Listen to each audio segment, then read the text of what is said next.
है पवन खेड़ा जो कि कांग्रेस के नेता हैं और हमेशा से ही कांग्रेस के कई सारे बयान वो देते रहते हैं। इस बीच उनका कहना है कि हमने किसी भी टीवी एंकर का बाइकॉट नहीं किया है, बहिष्कार नहीं किया है। क्या कहेंगे? बिल्कुल ऐसा है जैसे कोई मतलब कहीं पे 100 डांट खाने के बाद में तमाशा घुस घुस देखे, एक कहावत है।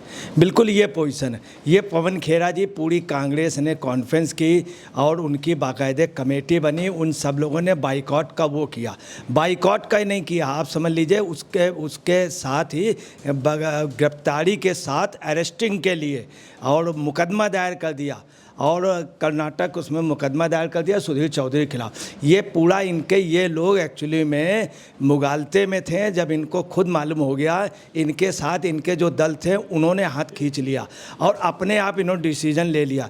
अभी आपको बता रहे जनवरी में भी इन्होंने ऑल ओवर इंडिया लिया था तो कहीं भी चला नहीं, सिर्फ पंजाब ने उसका पालन किया। पंजाब में भी उसके बाद अपने आप वापस हो गया है। क्या कि आप देखिए ये जो मिस्टर खेड़ा जी हैं, इन्होंने भी कुछ दिन पहले कहा था कि हम नफ़रत के बाज़ार में ग्राहक बनकर नहीं जाएंगे। हम नफ़रत के बाज़ार मतलब मीडिया के लिए, अब नफ़रत के बाज़ार पे आप ग्राहक बन के नहीं, इसका मतलब आप मीडिया को ख़रीदना चाह रहे थे, मीडिया आपसे बिका नहीं। आप मीडिया को गिफ्ट देना चाह रहे, मीडिया ने गिफ्ट नहीं लिया। ये बात सब पत्रकारों ने भी कही। अब आप क्या है कि डायरेक्ट उनके ऊपर गांधीवादी नहीं, आप कह क्या रहे हैं पवन खेड़ा जी कि मैं असहयोग आंदोलन कर रहा हूँ और सबने अवज्ञा आंदोलन, मतलब मैं जो पत्रकारों के साथ कर रहा हूँ, सबने अवज्ञा आंदोलन, असहयोग आंदोलन और गांधीवादी तरीके से। इन्होंने गांधीवादी तरीका कतई नहीं किया है। इन्होंने डायरेक्ट हिंसात्मक दबंग वाली एक प्रकार से जिसको धांधागर्दी कहिए या गुंडागर्दी, मतलब डायरेक्ट पत्रकारों पे मुकदमे, डायरेक्ट आपने उनके ऊपर नॉन अवेलेबल वारंट और अरेस्टिंग के आदेश हो गए। और धाराएं कौन सी लगाई? अगर आप 499, 500, 501 धारा लगती नहीं है हिंदुस्तान में हमेशा पत्रकारों पे डिफेमेशन का न लगा करके इतनी संगीन धाराएं पे आपने लगा दिया। इसका मतलब आपकी मंशा खराब थी और आप मुगालते में थे। अब चूंकि आपकी खुद ही हालत ख़राब हो गई, आपके यहाँ सुरजेवाला ने स्पष्ट कर दिया कि पत्रकारों को आलोचना करने का अधिकार है। लेकिन जब दर्शक ये मानने लगे कि पत्रकार किसी पार्टी का एजेंडा चलाने लगे तो ऐसे तकलीफ दे निर्णय लेंगे। दर्शक ने नहीं माना, ये आपने मान लिया।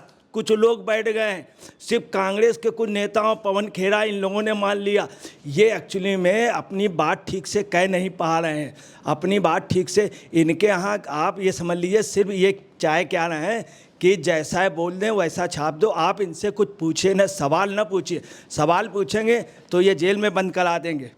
आप सनातन धर्म का अपमान करें, मीडिया को कोई मतलब नहीं, किसी धर्म से कोई मतलब नहीं। अगर आप सनातन धर्म का अपमान कर रहे हैं, उसमें अगर हम सवाल पूछ लें तो हमारे ऊपर तुरंत कार्रवाई हो जाएगी, आप हमें जेल भिजवा देंगे। तो सवाल पूछना हमारा कर्तव्य है। इसके पीछे बार बार तर्क दिया जा रहा है इन्हीं इंडिया अलायंस के नेताओं के द्वारा कि ये जो टीवी डिबेट किया जाता है पत्रकारों के द्वारा, ये नफरत परोसते हैं, दर्शकों को नफरत भरे डिबेट्स दिखाते हैं और इसका हिस्सा हम नहीं बनने वाले हैं, जिसकी वजह से बाइकॉट कर रहे हैं। यानी कि ये चाहते हैं कि इनसे सवाल ना पूछा जाए। जो टीवी डिबेट्स में अहम मुद्दे उठाए जाते हैं वो चाहते हैं कि इन मुद्दों पर उन्हें दिखाया ना जाए, इनकी राय ना ली जाए। क्या ये यही चाहते हैं जिसकी वजह से इन्होंने बाइकॉट किया? एक्चुअली में क्या है आपको बताना है, कांग्रेस में शुरू से रहा एक लाइन का एक वो आदेश होता था, वो पालन हो जाता था। किसी की हिम्मत नहीं होती थी कांग्रेस में जवाब देने की। मैं आपको बता रहा हूँ, खड़गे अध्यक्ष बना दिए गए। प्रमोद तिवारी जी को जब वो बनाया गया तो खड़गे के आदेश से नहीं, सोनिया जी के यहाँ से एक कागज़ गया और वो बना दिए गए। उनका आदेश होता है, वहाँ गई राष्ट्रपति के यहाँ, जब नहीं बन पाई, वजह नहीं बताई, आके उन्होंने मनमोहन सिंह का नाम ले लिया। वहाँ प्रपोजल नहीं रखा अपने साथियों से खुद ने। इनके यहाँ क्या, इनका आदेश चलता है सोनिया जी का, राहुल जी का। अभी आपने देखिए उनके पटवारी जी ने आज खुद बोला है मध्य प्रदेश के, मैं जो कुछ हूँ राहुल जी के बल पे, वो मुझे जैसा चाहेंगे। तो इनके यहाँ है क्या कि हकीकत में इनके यहाँ एक लाइन का आदेश, किसी की हिम्मत नहीं है कि सवाल कर ले। ये मीडिया से भी यही चाह रहे हैं। पहले इन्होंने मीडिया को ऐसे दबा लिया, 25 जून 1975 को यही किया, अभी किया, इसके पहले नेहरू जी ने यही किया। कॉन्स्टिट्यूशन ऑफ इंडिया के आर्टिकल 19(1)(a) में अमेंडमेंट करा दिया और उसमें मीडिया की आज़ादी छीन ली। तो आपको बताना ये एक्चुअली में अपने तरह से बिल्कुल ऐसा हो गया कि जैसे कोई जैसे कोई चोर जो है वो ये तय करे ये थानेदार नहीं रहेगा, वो इंस्पेक्टर बेकार है, ये ठीक नहीं, या जेल का कोई कैदी ये कहे कि वो जेलर ठीक नहीं है, हमको बाहर जाने नहीं देता है, हमको अपने हिसाब से खाने पीने नहीं देता, रात को हमारे रिश्तेदारों को नहीं रुकने देता है, तो उसको हटा दिया जाए। ये बिल्कुल इस तरह, ये असल में हवा में बात कर गए, हवा में गाठी लगा गए कि मैं बाइकाट कर रहा हूँ, मैं ये कर रहा हूँ, मैं वो कर रहा हूँ। अब ये जान गए सारे दलों ने इनका विरोध किया, किसी ने साथ नहीं दिया। कांग्रेस के अंदर इस बात का विद्रोह है। दूसरी बात आपको बताना, ये एक्चुअली में इनके यहाँ हमेशा डिक्टेटरशिप रही है और ये डिक्टेटरशिप इनकी चल नहीं पाएगी। और ये जो अहिंसावादी कहना है, अहिंसावादी कहाँ खुलेआम ये पत्रकारों के साथ करना है। इनके राहुल गांधी क्या कहना है, जिस आदमी ने 14 साल कांग्रेस की रिपोर्टिंग की, और जब राहुल गांधी ने एक बार पूछा अमेठी में क्या पोजीशन है, तो उन्होंने कहा कि आपकी हवा चल रही है, बढ़िया है, आप जीतेंगे। इसके पहले की आपको बताएं 2014 की उसने बताया भी इनको कि आप जीतेंगे। अभी क्या हुआ कि राहुल गांधी ने उनसे क्या कहा, हवा निकल गई तुम्हारी, हवा निकल गई। वो बेचारा 14 साल इनकी रिपोर्टिंग करता रहा। अब आप कह रहे हैं ये एक्चुअली में एक धांधागर्दी, इसको आप समझ लीजिए, नहीं कहना चाहिए, क्लियर कट कांग्रेस की धांधागर्दी है। ये मीडिया को बिल्कुल एज ए नौकर डील करना चाह रहे हैं। वो ज़माने चले गए जब इंदिरा जी बंद करा देती थी, लोगों को पिटवा देती थी, रेल की पटड़ी उखाड़ने के मुकदमे लगे हैं पत्रकारों पर, रेल की पटड़ी उखाड़ने के। अब वो ज़माने चले गए। अब कांग्रेस जो है वो इस तरह की नहीं।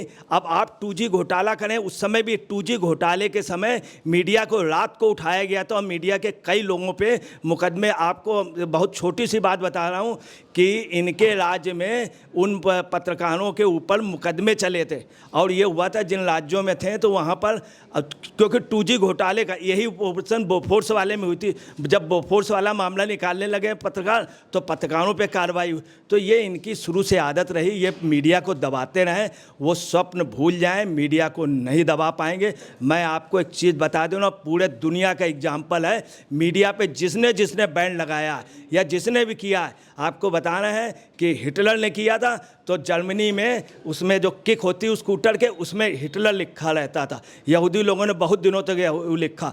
ईदी अमीन था और बोकासा इथोपिया युगांडा के, जब वो हो गए तो वहाँ के उसमें नाम लिखा जाता था, लोग 3 किक मारते थे। ये हालांकि भारत में ऐसा नहीं होगा कभी। अच्छा, फिलहाल अगर हम बात राहुल गांधी की करें तो यही राहुल गांधी वो विदेशों में जाकर के तो ये कहते हैं कि भारत में मीडिया को आज़ादी नहीं है, प्रेस को स्वतंत्रता नहीं है, लेकिन दूसरी ओर इन्हीं कांग्रेस नेता राहुल गांधी और तमाम जो इंडिया अलायंस के पार्टी के नेता हैं, उनके द्वारा मीडिया पर बाइकॉट और बैन की बात कही जाती है। इस पर क्या कहेंगे? देखिए, आपको बताना, यही तो एक दुख की बात है। जब राहुल गांधी बाहर गए तो उनसे मीडिया ने पूछा, इंडिया की मीडिया ने जब क्वेश्चन पूछा तो वहाँ जवाब नहीं दिया। जब ये यहाँ पे आए, एयरपोर्ट में पूछा गया तो वो धक्का दे करके निकल गए। वो सिर्फ अपनी 2 लाइन की बात करते हैं, अगर वो सुनना तो सुनो। इनसे मीडिया ने पूछा कि आपने कहा है कि फ्रीडम मीडिया का, वहाँ बोला था कि इंडिया में फ्रीडम मीडिया नहीं है। इन्होंने कहा, जब यहाँ पूछा गया इनसे तो ये जवाब नहीं। इन्होंने कहा मोदी जी परेशान है, मैं वहाँ बोल करके आया, मेरी संसद सदस्यता के लिए कह रहे हैं, पार्लियामेंट में नहीं। ये अपनी बात कहते हैं, कभी भी इन्होंने मीडिया का जवाब नहीं दिया है। और मैं आपको बता रहा हूँ, सोनिया जी ने तो लाइव में नहीं दिया है। कोई भी प्रेस कॉन्फ्रेंस में आती है, सिर्फ अपना एक पढ़ देंगे जो इटालियन में लिखा, मैं बोलता हूँ, मैं खाता हूँ, मैं पीता हूँ, सब ये बोल करके, और उससे कभी भी इन्होंने आज तक जवाब नहीं दिया। और राहुल गांधी की भी जब पत्रकार वार्ता होती तो उसमें उन्हीं के लोग आगे होते हैं और तय हो जाता है ये क्वेश्चन, और वो मना करते हैं पीछे। अभी आपको बताएं 2 पत्रकार वार्ता में हुआ कि पीछे से एक की शर्ट उनका वो खींच रहा है और मना कर रहा है कि आप नहीं, मतलब इनके यहाँ तय होता है, इन्हीं के कुछ लोग बन जाते हैं। आपको बताना, जब इस पत्रकार से कह रहे थे हवा निकल गई, उसी समय एक बहुत वरिष्ठ पत्रकार बड़े उससे उधर आंख दिखला रहा था उसको, और बड़े उससे हंस रहा था राहुल जी के सामने। वो थे श्री सरदेसाई जी।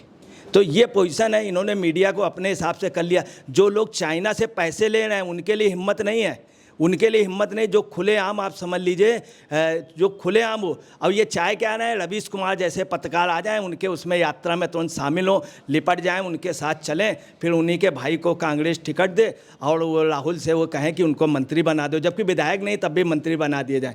वहाँ के चूँकि कांग्रेस के नेता हैं तो ये है पोजीशन। आपको बताना है कि ये लोग, आप बता रहे हैं, मीडिया को गुलाम बनाना चाहते हैं, गुलाम नहीं बना पाएंगे और वो सपने अब चले गए, चूँकि कांग्रेस के बारे में लोग जान गए हैं। और इसका नुकसान आपको बताना है, 2024 में चाह रहे थे कि मीडिया को हम अपने हिसाब से कर लें, मीडिया निष्पक्ष था, निष्पक्ष है और निष्पक्ष रहेगा। मगर अब मीडिया ज़रूर क्वेश्चन करेगा कि आप बताइए, वहाँ आपने फ्रीडम ऑफ प्रेस के लिए बोला था, यहाँ आप क्या करना है? आपने वहाँ पे भारत की बुराई की थी, अब यहाँ क्या करना है? हर चीज़ में अब सवाल होगा, सवाल का जवाब देना होगा। अगर आप सवाल का जवाब नहीं देंगे तो हिंदुस्तान की जनता आपको बाइकआउट कर रही है। आप मीडिया को बाइकआउट कर रहे हैं, हकीकत हिंदुस्तान की जनता आपको बाइकआउट कर रही है। फिलहाल इस पूरे मामले को लेकर के अजय पत्रकार जी ने अपनी राय रखी और इनका कहना यह है कि आप मीडिया को बाइकआउट नहीं कर रहे हैं, बल्कि जनता ने आपको बाइकआउट कर दिया है। इसी के साथ ही कहा यह भी जा रहा है कि ये जो पत्रकारों को बाइकआउट किया जा रहा है, 14 न्यूज एंकर्स की जो लिस्ट आई है, उसे इमरजेंसी 2.0 भी करार दिया जा रहा है, जो कि 1975 की याद दिला रही है। फिलहाल इस खबर को लेकर के आपकी क्या राय है, हमारे कॉमेंट सेक्शन में जरूर बताएं। धन्यवाद।